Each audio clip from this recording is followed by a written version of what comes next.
Hello everybody, my name is Dratnos and welcome to this Tol Dagor plus 17 that I ran here during this very first week of Beguiling of the season. So the team is myself, playing Outlaw, Morning Wind here, playing Assassination actually, Shift playing Frost Mage, and then Trell on Brewmaster, and Merrick on Resto Shaman. And this was a plus 17 here, which is one of the highest keys done this week.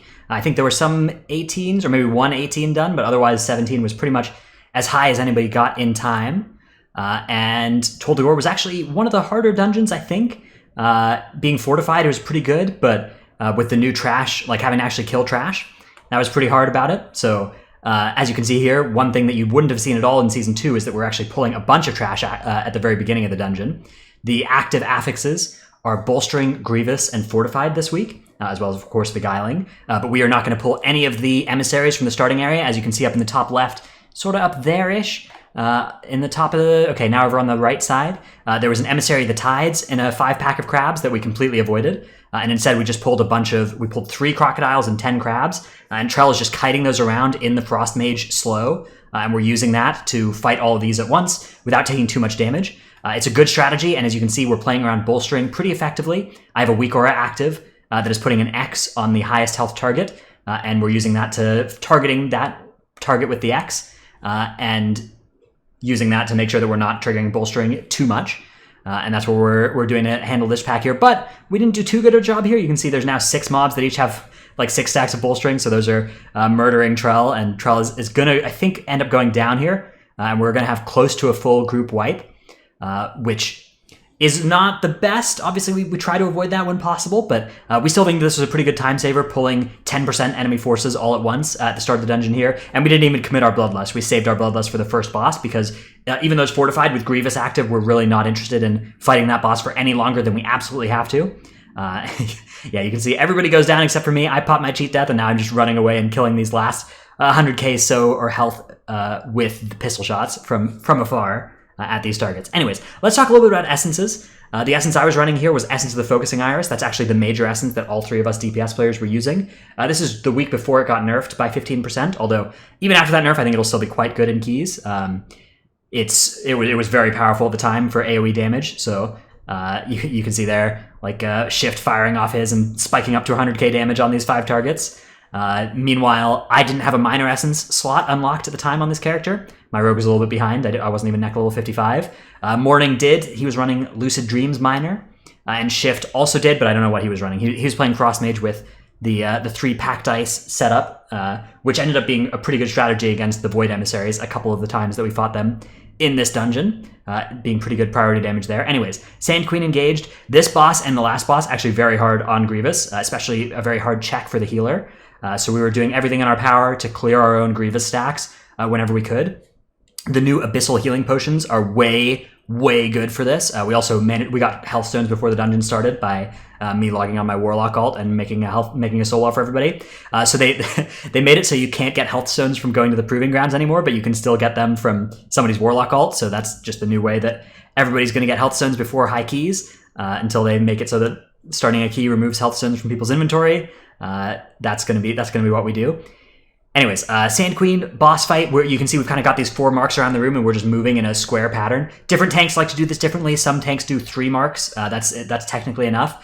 When we've cleared as much space as we have, like when you saw us pull those parasites before we pulled this boss, that has meant that we have just actually infinite space to fight this boss in, and we could use more than 4 marks even if we wanted to. There's a bunch of space. But back in Season 2, when you would sometimes not pull any trash at all, you'd have pretty confined spaces, and so there would instead be strategies that pulled right up against the wall here and only used 3 spots. But that's an upside of clearing trash, is that we actually have a bunch of space here. Since the cannons were nerfed, we have to clear a bunch more trash anyways, so we're going to need to get trash from really all throughout the dungeon, instead of just getting it all with the cannons. Although, one of the reasons that we like the Frost Mage in our comp here is that Frost Mage brings access to Ring of Frost. So Ring of Frost, Ring of Peace, and then we also have Leg Sweep, Cone of Cold, Frost Nova, Capacitor Totem. So all those abilities combined really let us position mobs and kill a bunch more with cannons than we think most groups probably could with most group compositions. And that was part of the reason that we were able to time this key on such a high level here this first week. But I'm pretty excited actually to get to the later parts of this dungeon where we engage the emissaries, because the emissaries have been a lot of fun for us. This group in particular, it feels like we have a lot of counterplay against them. One thing, there were a lot of Void Emissaries this week. One thing that was pretty nice is like, okay, Shift has Ice Block, Morning has Cloak and Feint, I have Cloak and Feint, and we also have a Spirit Link Totem. In Spirit Link Totem, Merrick chose to play Sprouting Spirits as well, which made Spirit Link Totem into a great anti-Grievous tool and a great way to like top the whole group going into the second explosion of the Void Emissary and then keep topping us after it as well. So because of that, we were able to handle a bunch of Void Emissaries that a lot of other groups have had problems just dealing with straight up, and instead had to like run away from and use a bunch of like slower strategies to deal with. So that was something good that our group managed to deal with. But yeah, you can see here, Sand Queen goes down. Not the easiest fight. Our healer's mana pretty depleted here by the end, and having to sustain quite a large amount of HPS for a fortified boss. But the boss does go down, and we're now going to engage the first Void Emissary of the dungeon that we choose to pull. There's another one out back to the side in the outside place that we've skipped entirely. So Void Emissary time, plus 5 parasites. We're just focusing our damage on the Void Emissary here. This is one of the places where Splitting Ice is just going to do, or not Splitting Ice, Packed Ice is going to do really big priority damage on this Void Emissary. But yeah, first one goes out. I decided to cloak there because I was actually taking a dot from the parasites. So I decided all right, I'll cloak that first one and I'll just line the second one to be extremely safe. And instead what I could have done is I could have feinted the first one and cloaked the second one. But you see there's the SLT, and the SLT with the Sprouting Spirits are just going to take everybody back to full HP, and the Void Emissary is going to die before the third cast. And now we're just going to make it through here. So this trash in this area, we're choosing to skip. So we're going to sap this Vice Jaw, and then Shift is going to use Invisibility to skip past this Thug here. That Thug has True Sight, so we can't just Shroud past it or whatever. So Shift is going to pull it with a Spell Steal, and then just run over there. And we're all going to run past, and then Shift is going to invis and blink away, and that's going to leave the thing far enough away. I'm using my Sky Step here because I didn't have Sprint available, and I didn't want to leave the group slowed down, so we wanted to get to this next area. There's an Enchanted Emissary over there. You'll see Shift actually ended up going down, so we're going to have to Mass Res him, which means we can't pull anything yet. We can't get in combat, because if we get in combat, Mass Res isn't going to work. So I'm going to take this time to start opening some of the cages.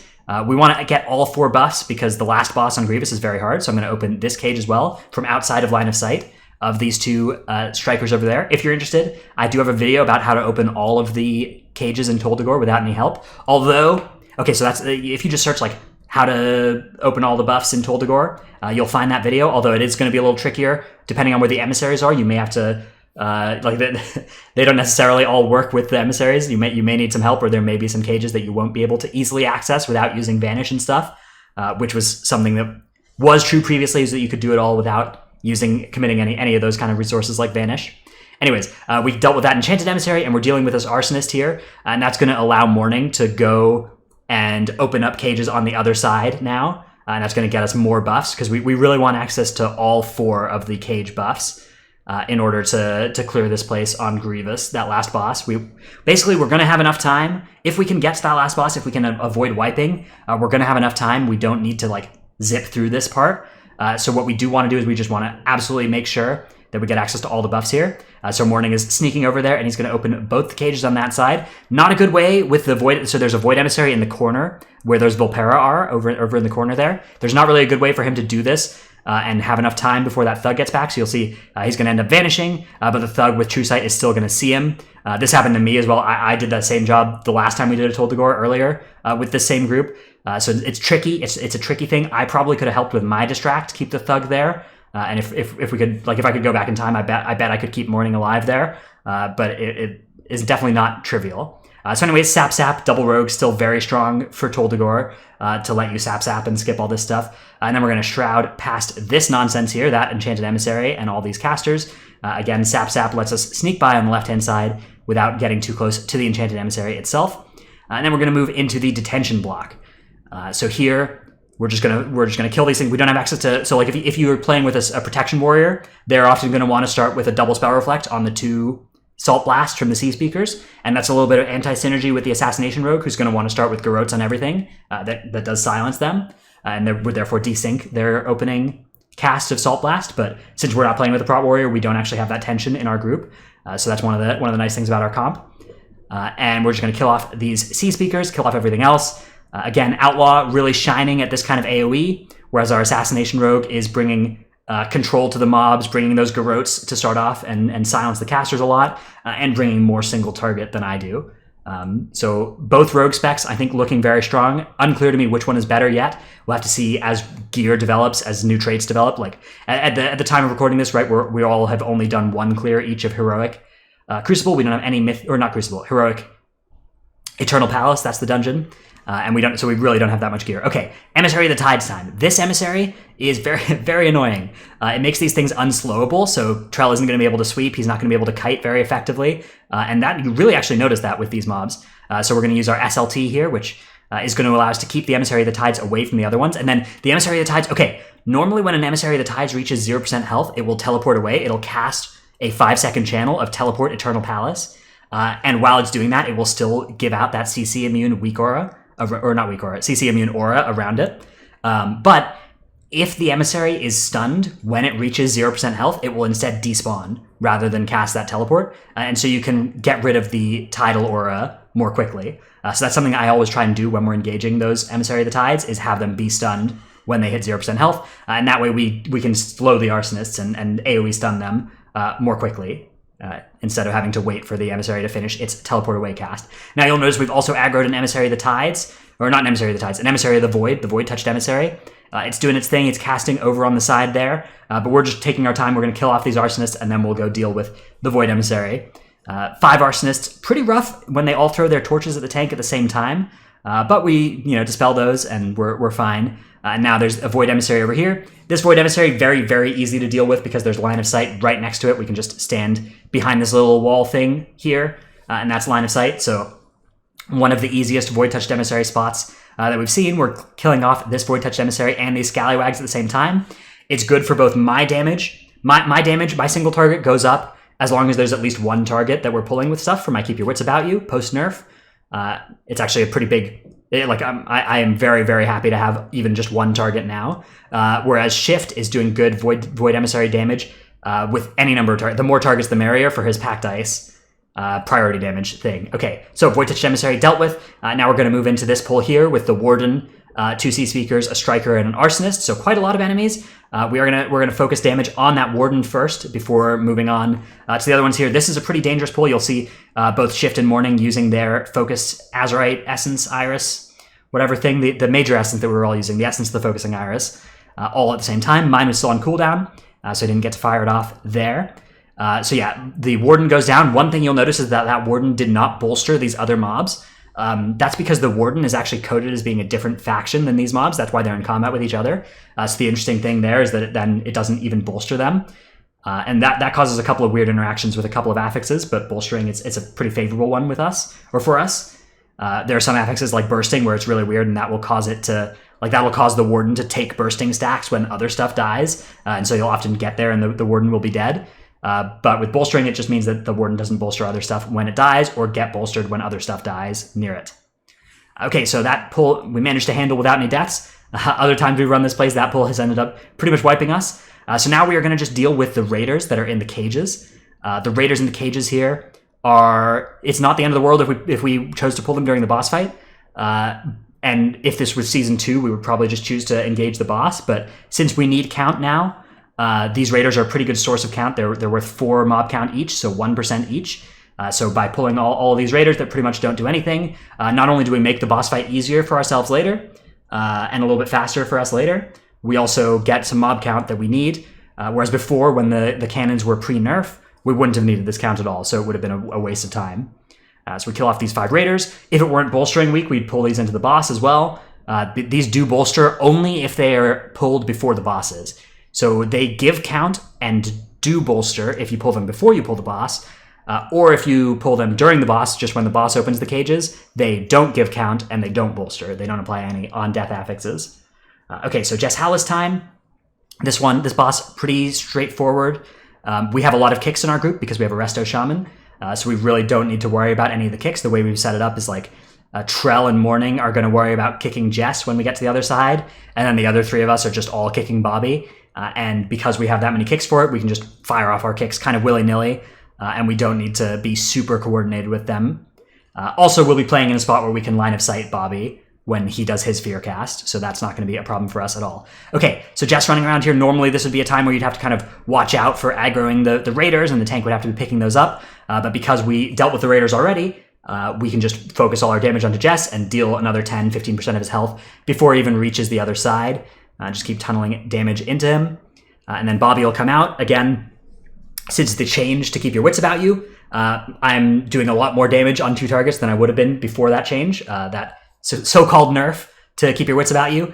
This is one of the many spots where it actually ends up being a pretty sizable buff. It's a pretty sizable buff to my 2 target damage.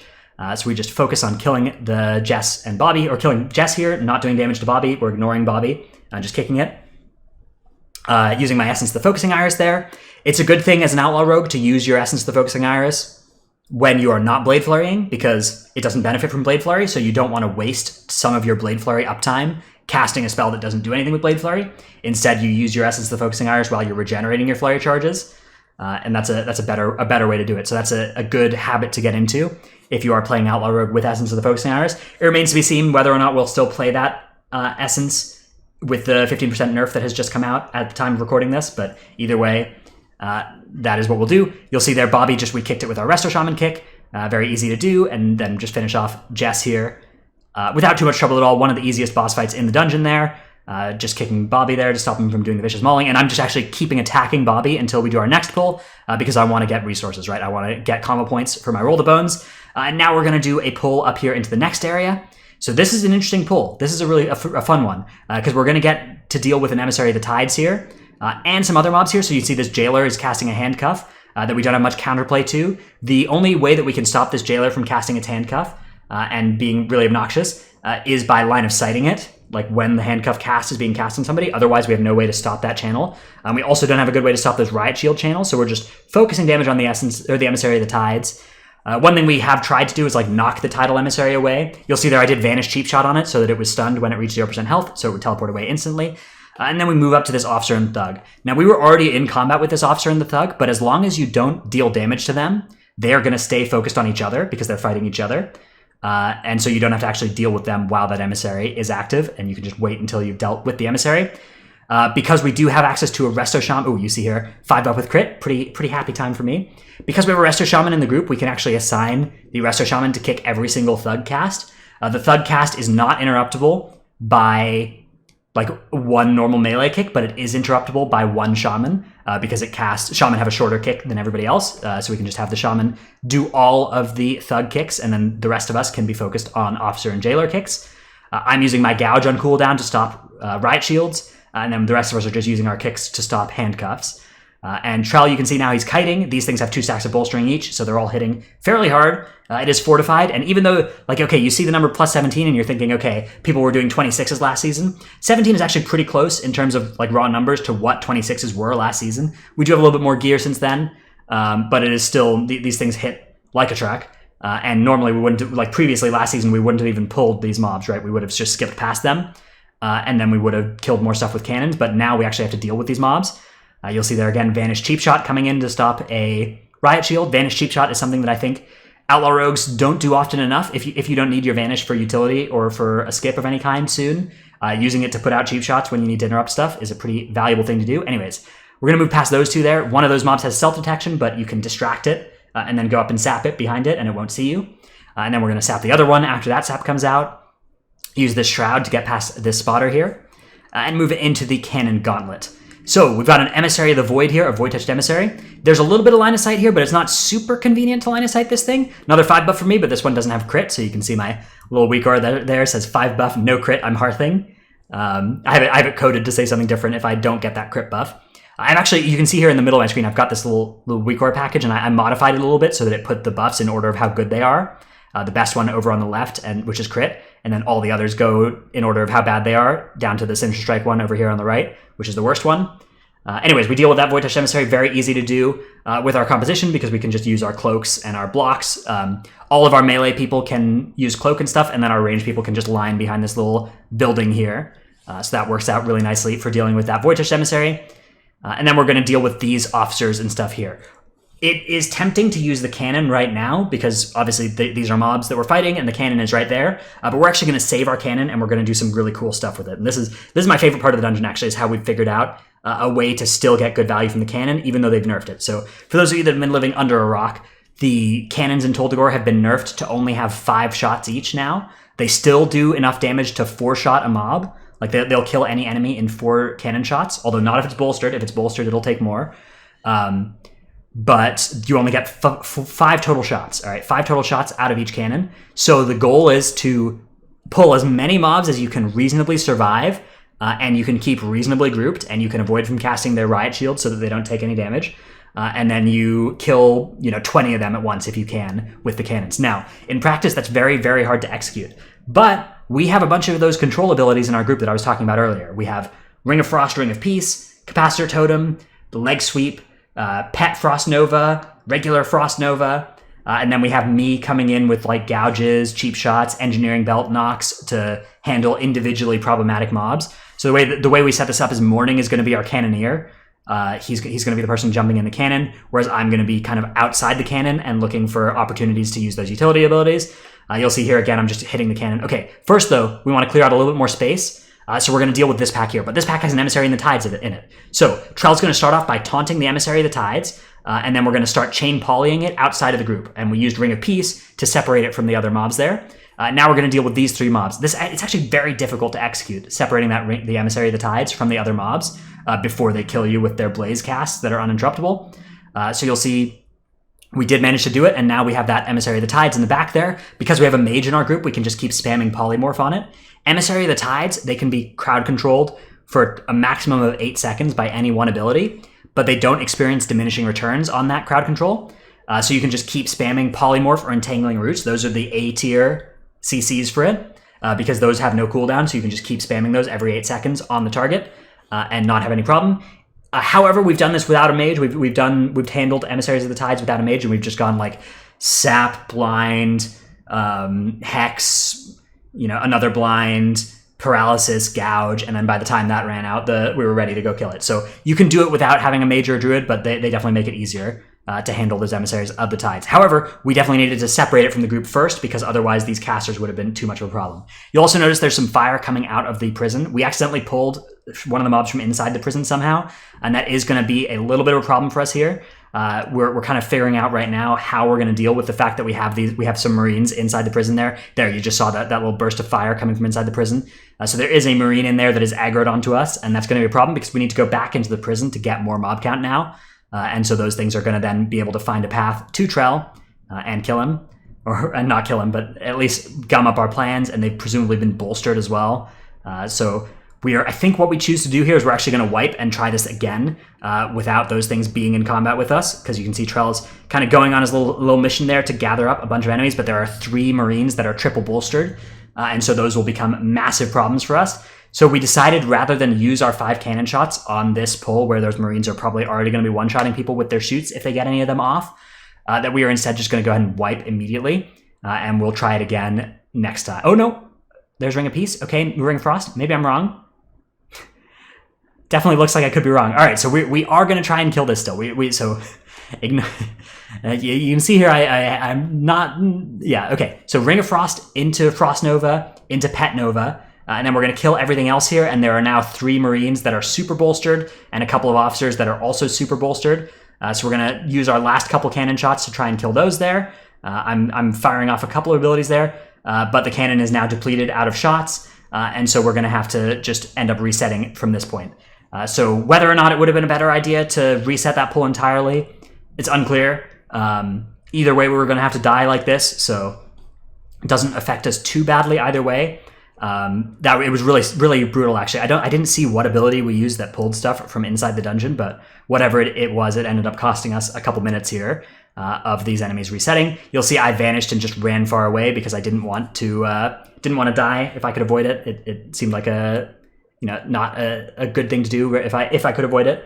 And now we're going to move on to... So we're going to get the trash that we need from inside the dungeon again. Once again, I'm just going to hit this cannon while I can to get resources from. And now Trell's going to go back inside and pick up the remaining enemies that we haven't dealt with yet. We're out of cannon shots, so we're just going to have to kill them honestly, but we do need a little bit more trash before we can go further on to the next section. So we have 2 officers here that we're going to deal with. I'm gouging riot shields whenever I see them, because that's a useful ability that Outlaw brings. Outlaw still bringing that gouge utility. If we didn't have that, we'd have to be using kidneys, leg sweeps, those kind of abilities on them, or maybe polying them for an instant, or using other sorts of stun effects. But having a gouge every 15 seconds really makes it a lot easier. It means that I can pretty much single-handedly deal with riot shields because I can just use like between the eyes when I have it ready, or I can use vanish cheap shot, or I can use gouge, or I can use blind. So like over the course of this pull, eventually I'll run out of resources to handle these things, but it's not going to be for a while. And you can see I can just I can basically handle all of the riot shields by myself by virtue of being that Outlaw Rogue. So even if Outlaw Rogue damage is now lower, which Outlaw Rogue, I think it's fair to say, is like a little bit worse this season than it was last season. It still brings a lot of utility, and it still brings really good like 2-target here. This is, you can see that in this little 2-target section, I'm doing kind of absurd damage compared to the rest of the group, and I don't even have a minor essence, and everybody else in the group does. So I still think Outlaw is good, but I also think Assassination looks very strong as well. It does also very good single target damage. So we're gonna go sap. Well, we're gonna CC those 3 mobs, not using saps actually, and then there's an enchanted emissary here that we would need to make sure that we don't pull in the other stuff, because if you try and cannon mob while an enchanted emissary is next to it, you'll just one-shot yourself. So we're using Ring of Frost here to CC all the other mobs and pull the enchanted emissary off to the side. Now we have all the other mobs nicely grouped up, all in the same place, and we're just going to kill them with our 4 cannon shots. We do have to be careful of the riot shields, though.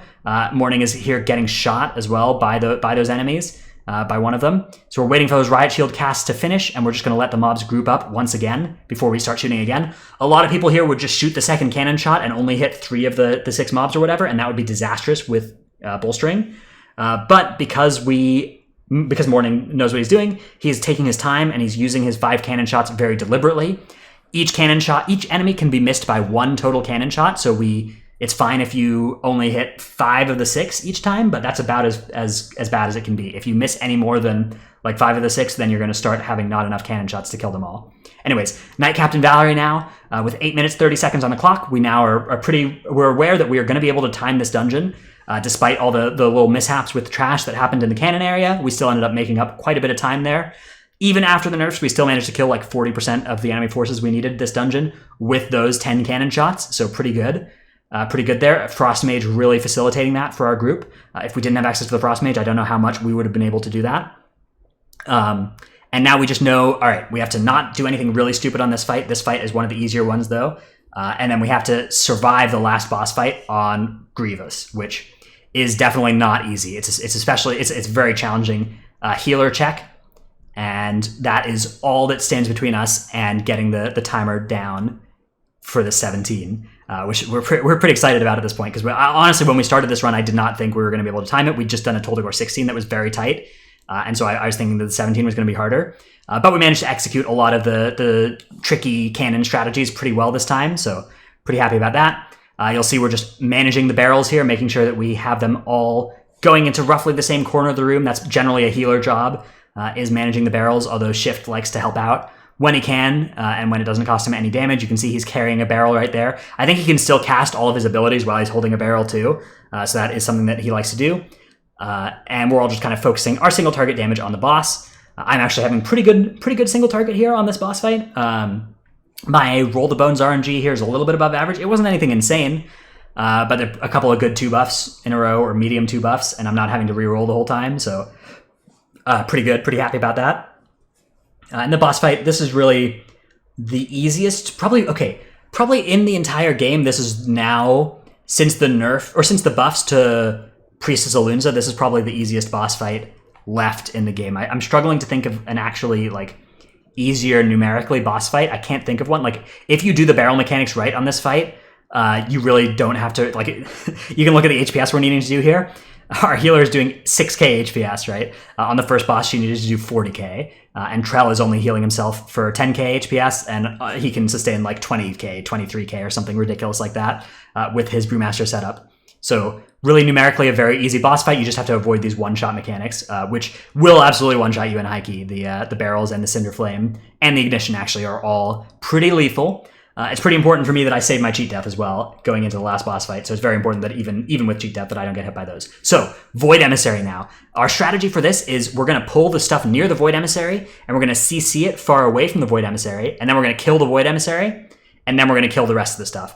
So I'm blinding one of the priests. One of the priests is getting polyed, and then we have another thing hit with the paralysis. And now we're just going to focus down this Void-Touched Emissary. This Void-Touched Emissary right here, there is a line of sight spot just over to the right here. It's kind of hard to see, but you can see me going for it now, right where I was there. Counts the line of sight, and we can kill this Emissary. I think we'll kill it just before the third cast goes off here, although Trell did run to pull some more stuff, so maybe it's going to get a third cast. But I'm just going to fire off my cloak here. I feel like I'm not going to need a cloak in the next 2 minutes, so I'll just use it to stand in. And now we're just going to deal with these 2 wardens and those 3 CC'd mobs. And what we're going to do is we're just going to bring those 3 CC'd mobs over to the other, or we're going to bring the wardens over to those CC'd mobs. You can see Shift starting to cast the Ring of Frost here, but choosing not to because we actually want to let those wardens get over there. And now we have them all in a cannon shot. So we're just going to use our cannons. Make sure those Inner Flame casts don't go off. If Inner Flames go off, that is actually pretty bad for us because it heals the mobs. So I'm looking for an opportunity to use my stuns there. You see I used Between the Eyes to stop that priest from casting Righteous Flames. And now there's just 1 priest left with 900k health. 1 last cannon shot takes that thing down. And we're moving on to the last boss fight here with 4.5 minutes on the clock, which is a good amount of minutes for this fight. This fight does not take that much longer than, or it certainly doesn't take 4.5 minutes. So we're going to have 1 shot for this boss. I stam flasked here because we were talking about stam. So somebody said the word stam, so I instinctively hit my stam flask, but I changed my mind afterwards because I don't actually want, I want the agi flask still. What we wanted was a stam, what's the thing? Scroll, a scroll of War Scroll of Fortitude. We didn't want stam flasks. Stam flask here is actually a mistake for me. It would be a mistake for me because it just makes Grievous hit harder. It doesn't make me any more survivable because I'm already not going to get 1 shot because I have feint and cheat death and everything. So having more max HP is actually not a good thing against Grievous because Grievous does % health damage. Anyways, we're dealing with Korgus now. Pretty unlucky here for the first Deadeye that Trell gets a stack. He can pretty reliably dodge those things, but because he didn't dodge that time, now we're going to have to put the rogues in the soak rotation for the Deadeye. So the next soak is going to be Morning Wind, then it's going to be me, then I think it's going to be Morning Wind's Evasion, and then it'll be Trell again. And that's our soak order for the Deadeyes. But if Trell had dodged there, it would have been a lot better, and we could have just kept having him soak until he didn't dodge. But because he didn't, we end up having to start taking damage across our rogues. Even though Trell is pretty likely to dodge, we can't have him try because it'll just do too much damage if he fails to dodge and already has a stack of the debuff. So you can see each of those explosive bursts there, bringing everybody down to 30% HP and putting a sizable dot on them. Resto Shaman pretty good at healing the fight with chain heals, chain healing hitting all 5 of us. And doing a pretty good job of topping up 3 people pretty instantly. I'm just firing off my cloak here because I believe this is going to be a double explosive burst. So you can see Shift also blocks and stays in his ice block for both of the explosive bursts of the double hit there. Whether Korgus does 2 explosive bursts between each cross ignition or 1 is RNG.